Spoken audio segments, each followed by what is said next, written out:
사무엘하 1장.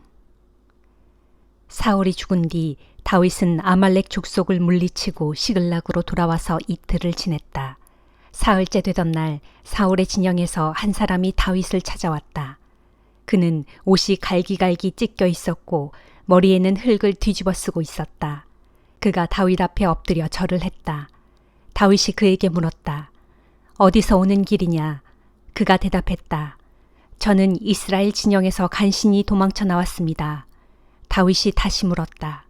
일이 어떻게 되어가느냐 자세히 말하라. 그가 말했다. 이스라엘이 싸움에서 졌습니다. 이스라엘 군사들은 도망치다가 많이 죽었고 사울과 그의 아들 요나단도 죽었습니다. 다윗이 그 젊은이에게 다그쳐 물었다. 사울이 요나단과 함께 죽었다는 것을 내가 어떻게 알았느냐? 젊은이가 대답했다. 제가 길보아 산에 올라갔다가 우연히 자기 창자루에 기대어 간신히 버티고 서 있는 사울 왕을 보게 되었습니다. 그때에 블레셋의 전차와 기병들이 바싹 다가오고 있었습니다. 사울이 고개를 돌려 저를 보고는 즉시 오라고 했습니다. 제가 다가가서 왕이시여 제가 여기 있습니다 하고 대답했습니다. 왕께서 저에게 너는 누구냐 하고 묻기에 저는 아말렉 사람입니다 라고 대답했습니다. 그러자 왕께서 제게 말했습니다. 오라, 어서 내게 와서 나를 죽여다오. 아직 목숨이 붙어 있어서 내가 괴롭구나. 저는 왕께서 살아날 수가 없다는 것을 알고는 그분을 찔러 죽였습니다. 이제 저는 왕의 머리에 씌어진 왕관과 발목에 끼워진 팔찌를 빼가지고 이렇게 당신께 달려온 것입니다. 그 말을 듣고 다윗은 솟구치는 슬픔을 억누르지 못하여 자신의 옷을 갈기갈기 잡아 찢었다. 그러자 그의 부하들도 모두 자기들의 옷을 찢으면서 슬퍼했다. 다윗과 그의 부하들은 사울과 요나단을 비롯하여 전쟁에서 죽은 이스라엘의 모든 군사들을 위하여 크게 슬퍼하면서 저녁 때까지 울면서 금식을 했다. 다윗은 사울의 전사 소식을 전한 그 젊은이에게 물었다. 너는 어느 가문 출신이냐? 그가 대답했다. 저는 아말렉 사람의 아들로 이방인입니다. 다윗이 그에게 물었다. 내가 어떻게 감히 주께서 기름 부어 세우신 왕을 죽일 수 있었단 말이냐? 다윗은 부하 한 사람을 불러 명령했다. 저자를 당장 쳐 죽여라. 다윗의 부하가 그 젊은이를 치자 그가 그 자리에서 죽었다. 다윗이 그 젊은이를 향해 말했다. 내가 이처럼 피를 흘리고 죽은 것은 순전히 내 탓이다. 내가 주께서 기름 부어 세우신 왕을 제 손으로 죽였습니다 라고 말할 때 너는 이미 너 자신에게 사형 선고를 내린 셈이다. 다윗은 사울과 요나단을 위해 슬픈 노래를 지어 부르고 그것을 유다 백성들에게 가르치도록 명령했다. 그 노래의 제목은 활노래인데 야살의 책에 기록되어 있다. 아 이스라엘이여 내 영광이요 내 자랑이던 젊은이들이 내 산 위에 죽어 널려 있구나. 어쩌다가 용사들이 모두 쓰러져 죽었느냐. 그러나 가드와 아스글론에는 이 일을 소문내지 말아라. 블레셋 족속의 여인들이 깔깔대며 기뻐하고 저 할례받지 못한 자들의 딸들이 환호성을 올릴까 염려되는구나. 아 길보아의 산줄기들이여 너희에게는 영영 이슬도 맺히지 않고 비도 내리지 않으리라. 거기에서는 이스라엘 용사들의 방패가 녹슬어가고 사울 왕의 방패가 기름칠도 하지 않은 채 버려졌구나. 요나단은 얼마나 활을 잘 쏘고 사울 왕은 얼마나 칼을 잘 썼던가. 요나단의 화살은 빗나간 적이 없었고 사울의 칼은 언제나 헛되지 않았네. 사울과 요나단은 살아생전에도 서로 사랑하며 아끼더니 죽을 때도 서로 헤어지지 않았도다. 독수리가 빠르다지만 그들보다 더 빠르랴. 사자가 힘이 세다지만 그들보다 더 세랴. 오 이스라엘의 딸들아 너희는 모두 사울 왕을 위하여 울어라. 너희에게 자줏빛 좋은 옷도 입혀주고 너희 겉옷에 금장식도 풍성하게 달아주지 않았더냐. 그 사울왕을 애도하며 슬피 통곡하여라. 아 그토록 용맹스럽던 이스라엘 용사들이 싸움터에서 쓰러졌구나. 요나단이여 어쩌다가 그리 산 위에서 쓰러졌는가. 아 나의 형 요나단이여 나의 가장 좋은 친구 요나단이여 형 생각에 내 가슴은 이토록 미어지오. 여느 여인의 사랑인들 형의 우정을 따를 수 있었겠소. 아 슬프다. 용사들은 쓰러져 죽고 무기들은 버려졌구나. 고린도전서 12장. 형제들이여, 나는 여러분이 성령의 신령한 은사에 대해서 모르는 것을 원치 않습니다. 아시다시피 여러분은 신자가 되기 전 곧 이방 사람으로 있었을 때는 말 못하는 우상에게 이리저리 끌려다녔습니다. 그러므로 나는 여러분에게 이 사실을 알려드립니다. 하나님의 영, 곧 성령으로 말하는 사람은 누구도 예수를 저주하지 않습니다. 또 성령으로 말미암지 않고는 누구도 예수님은 주시다라고 말할 수 없습니다. 은사는 여러 종류가 있지만 모두 동일한 성령에게서 비롯된 것입니다. 하나님을 섬기는 직분은 다양하지만 모두 동일한 주님을 모시는 일입니다. 다양한 종류의 사역이 있지만 사람들을 통해 그 모든 사역을 이루시는 분은 동일한 하나님이십니다. 각 사람에게 나타나는 성령의 은사들은 모두 공동의 유익을 위해서 주어지는 것입니다. 어떤 사람에게는 성령을 통해 지혜의 말씀이 주어지고 어떤 사람에게는 동일한 성령을 통해 지식의 말씀이 주어집니다. 또 어떤 사람에게는 동일한 성령에 의해 믿음의 은사가 주어지고 어떤 사람에게는 병 고치는 은사가 주어집니다. 또 어떤 사람에게는 기적을 행하는 은사가, 어떤 사람에게는 예언을 베푸는 은사가, 어떤 사람에게는 영을 분별하는 은사가 각각 주어집니다.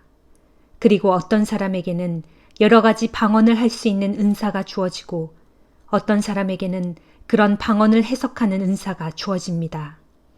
이 모든 은사들은 한 분이신 동일한 성령에게서 비롯되는 일입니다. 진실로 성령께서는 자신이 원하시는 대로 각 사람에게 적합한 은사를 나누어 주십니다.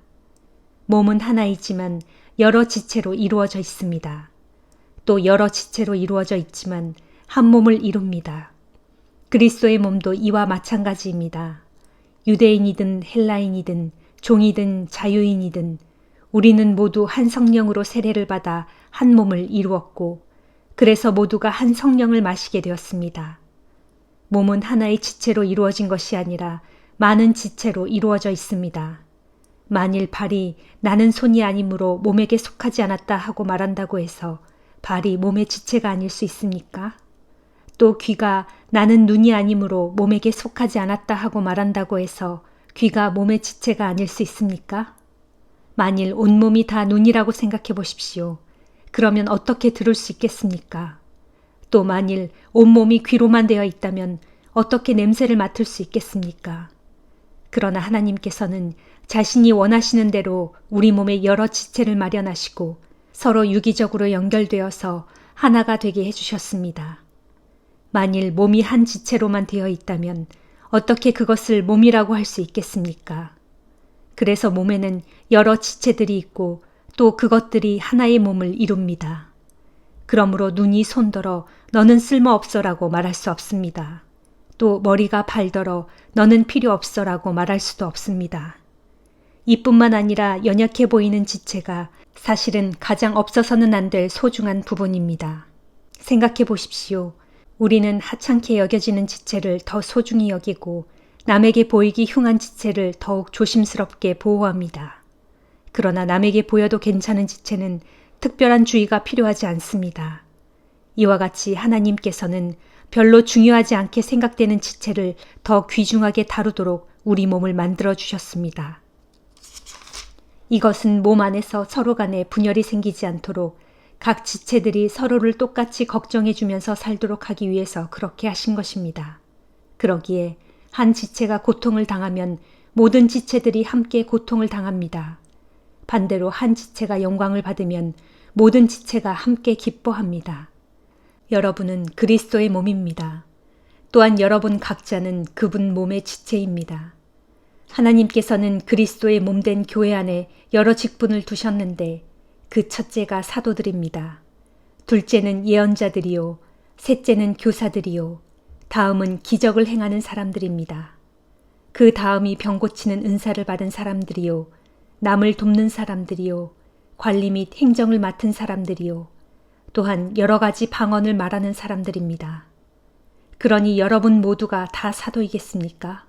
모두가 다 예언자이겠습니까? 모두가 다 교사이겠습니까? 모두가 다 기적을 행하는 사람이겠습니까? 모두가 다 병 고치는 은사를 받은 사람이겠습니까? 모두가 다 방언을 말하는 사람이겠습니까? 모두가 다 방언을 해석하는 은사를 받은 사람이겠습니까? 그렇지 않습니다. 여러분은 각자 다른 은사를 받았습니다. 그러나 여러분은 더 큰 은사를 받을 수 있도록 열심히 구하십시오. 이제 내가 그러한 은사들보다 더 나은 것을 여러분에게 알려드리겠습니다. 에스겔 10장. 그때에 내가 또 보니 그룹들의 머리 위쪽 천장 모양의 둥근 덮개 위에 사파이어 보석으로 만든 것 같은 보좌 모양과 같은 것이 있었다. 하나님께서 가는 베옷을 입은 사람에게 명령하셨다. 너는 그룹 아래에 있는 저 바퀴들 사이로 들어가서 내 두 손으로 활활 불타고 있는 숯불들을 가득 움켜쥐고 나와 그것을 예루살렘 성읍 위에 흩뿌려라. 그러자 그 사람은 내가 보는 앞에서 그리로 들어갔다. 그 사람이 그룹 아래에 있는 바퀴들 사이로 들어갈 때 그룹들은 성전의 오른쪽에 서 있었고 성전 안뜰에는 구름이 가득 차 있었다. 그때 주의 영광이 법궤 위 그룹 사이에서 떠올라 성전 문지방 위로 옮겨갔다. 성전은 구름으로 온통 뒤덮여 있었고 성전 안뜰에는 주의 영광의 광채로 가득했다. 그룹들의 날개치는 소리는 성전 바깥뜰까지 우렁차게 들리는데 그 소리는 마치 전능하신 하나님께서 말씀하실 때 나는 음성과도 같았다. 그때 하나님께서 가는 베옷 입은 사람에게 명령하셨다. 너는 바퀴들 사이 곧 그룹들 사이에서 불을 가져가라. 그러자 그 사람은 바퀴들 사이로 들어가서 바퀴들 옆에 섰다. 그러자 그룹들 사이에서 그룹 하나가 손을 뻗어 그 그룹들 사이에 있는 불을 취하여 그 불을 가는 베옷을 입은 사람의 손에 넘겨주니 그가 그 불을 받아들고 밖으로 나갔다. 이때 그룹들의 날개 아래에 사람의 손처럼 보이는 것이 나타났다. 내가 또 보니 그룹들 곁에 네 바퀴가 있는데 이 그룹 곁에 바퀴 하나가 있고 저 그룹 곁에 바퀴 하나가 있어 그렇게 그룹 하나에 바퀴 하나씩이 각각 있었다. 그리고 그 바퀴들의 모양은 황옥이 빛나는 것과 같았다. 그 바퀴들의 모양은 넷이 다 똑같았는데 마치 바퀴 안에 바퀴가 들어있는 것 같았다. 그룹들이 움직일 때는 사방 어디로 향하든지 돌지 않고 그대로 갈 수 있었는데 곧 방향을 틀지 않고 그 머리가 향하는 방향으로 곧장 갈 수 있었다. 또 그룹들의 바퀴 둘레에는 눈이 가득했는데 곧 그들의 온 몸과 등과 손과 날개와 바퀴에 눈이 가득하였다. 내가 들으니 그 바퀴들의 이름은 도는 것이라 불렸다. 또 각 그룹마다 4개의 얼굴을 갖고 있었다. 첫 번째는 그룹의 얼굴이었고 두 번째는 사람의 얼굴이었으며 세 번째는 사자의 얼굴이었고 네 번째는 독수리의 얼굴이었다.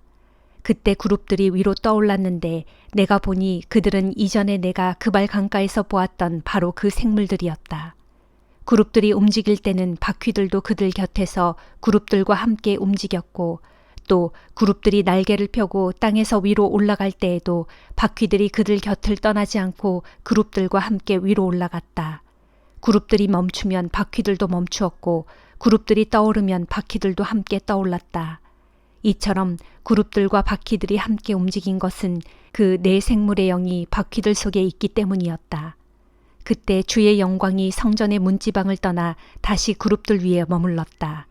그러자 내가 보는 앞에서 그룹들이 날개를 펼치고 땅에서 위로 올라가는데 그룹들이 위로 올라갈 때 바퀴들도 그들 곁에서 그들과 함께 위로 올라갔다. 위로 올라간 그룹들은 주의 성전으로 들어가는 동문 입구에 머물렀고 이스라엘 하나님의 영광도 그들 위에 머물렀다. 이 그룹들은 이전에 내가 환상 중에 그발 강가에서 보았던 것인데 곧 이스라엘 하나님의 보좌 아래에 있던 바로 그 생물들이었다. 이제야 나는 그 생물들이 바로 이 그룹들이라는 사실을 알게 되었다.